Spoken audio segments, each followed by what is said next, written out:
Salut tout le monde, premier épisode de la chronique sur le front lever. On reprend le même type de truc que j'ai fait pour le muscle up et cette fois on commence le front lever. Donc voilà, on est parti. J'espère que ça va vous plaire. Let's go.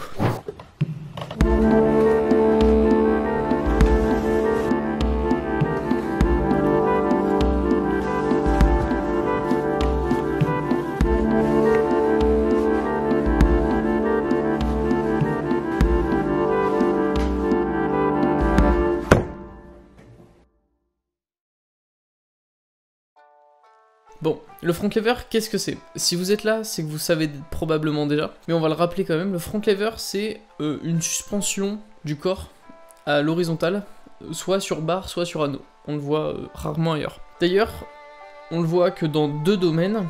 Il existe en gymnastique, c'est un skill ou un mouvement qui est classé niveau A, sachant que A, bah, c'est le niveau le plus simple. On le voit aussi en calisthénie ou en street workout. C'est, je dirais, un skill de niveau intermédiaire en street workout. Le seul record qu'on pourrait trouver pour le front lever, donc c'est juste en hold, donc le but c'est de tenir dans la position, c'est monsieur, j'ai plus son nom, Michael Urbanic, je ne sais pas si je prononce ça comme il faut ou pas, je vous affiche son Insta là. Il a tenu le front lever pendant 1 minute entière. La vidéo est aussi sur YouTube, elle traîne quelque part. Il y a quelques mois, il me semble, il y a 2-3 mois, donc... C'est le seul record qu'on a pour l'instant. J'ai cherché, mais j'ai vu personne qui a fait plus, et on n'a pas de record officiel pour un street workout. Quand on est débutant, le front lever, ça nous paraît impossible. De réussir à faire tenir son corps à l'horizontale, parfaitement à l'horizontale, juste avec les bras tendus, comme ça paraît impossible. Donc, à quel point le mouvement, le front lever, est difficile à faire.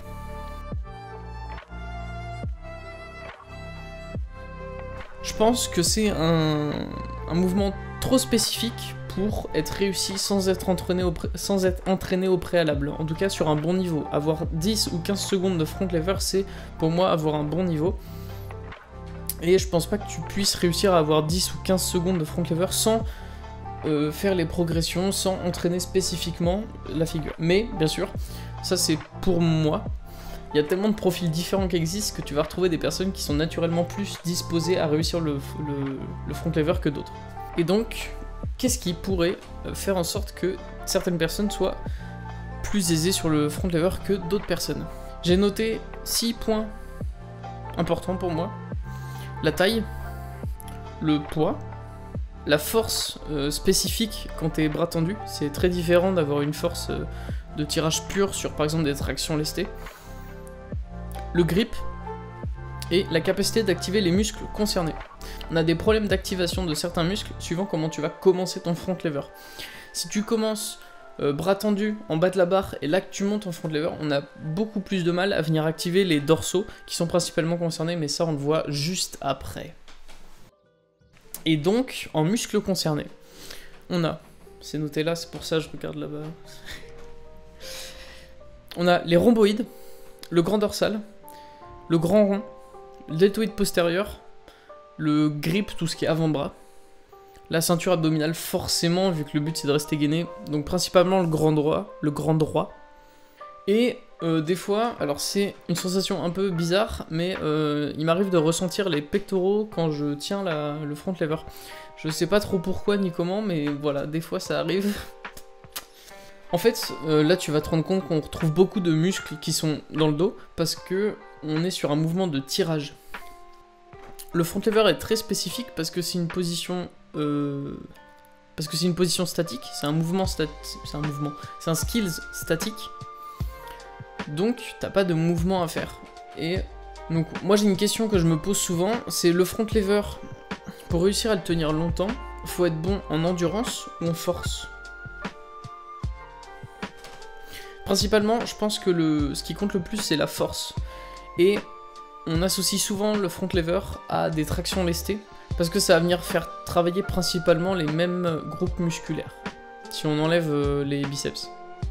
Puisque la traction, tu plies le bras et le front lever, pas. Maintenant que tu sais tout ça, on va pouvoir passer à toutes les progressions qui existent. On va peut-être pas les faire toutes, mais on va en faire pas mal.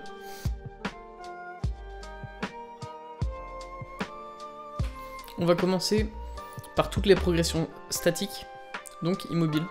Et après on fera les progressions dynamiques. Et on va partir du plus simple jusqu'au plus compliqué. C'est parti. La beginner tuck. Le tuck front lever. L'advance tuck. Le one leg front lever. La straddle jambe pliée. Le straddle front lever. Et le full front lever. Voilà, je pense qu'on a fait le tour. Si je dois en garder une seule, je prends l'advance tuck tous les jours parce que ça permet d'avancer sur des progressions dynamiques et de bien commencer à comprendre le mouvement. En tout cas, l'activation des dorsaux et à bien ressentir ses muscles bosser. Ok, maintenant on s'attaque aux exercices dynamiques que je recommande, que j'ai vu, que j'ai fait.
Ensuite, tu peux faire des variantes, c'est ce que je préfère faire, c'est ce qui moi m'a fait améliorer mon front lever assez rapidement.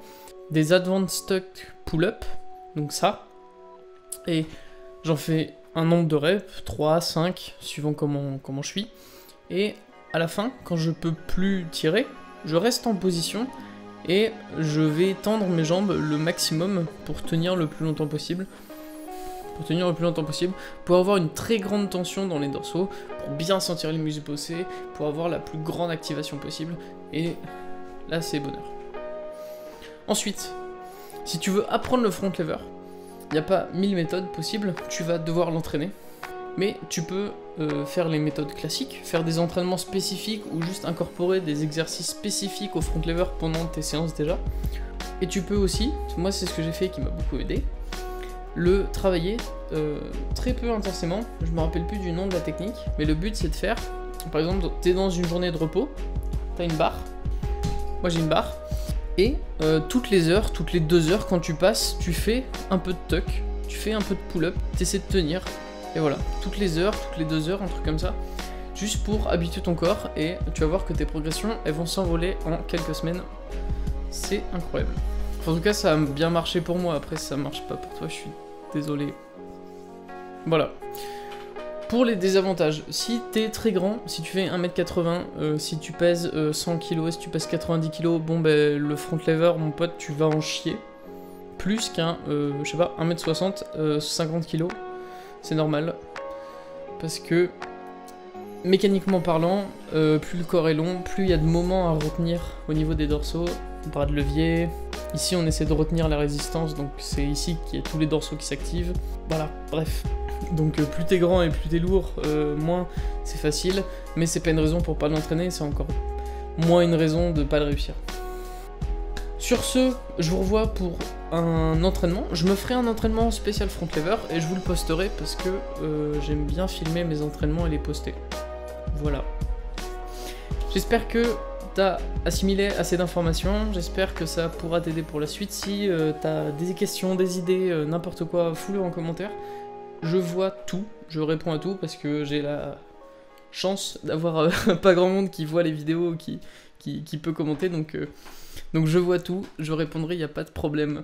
Voilà. À une prochaine, pour une prochaine vidéo, des bisous. Vas-y, peace.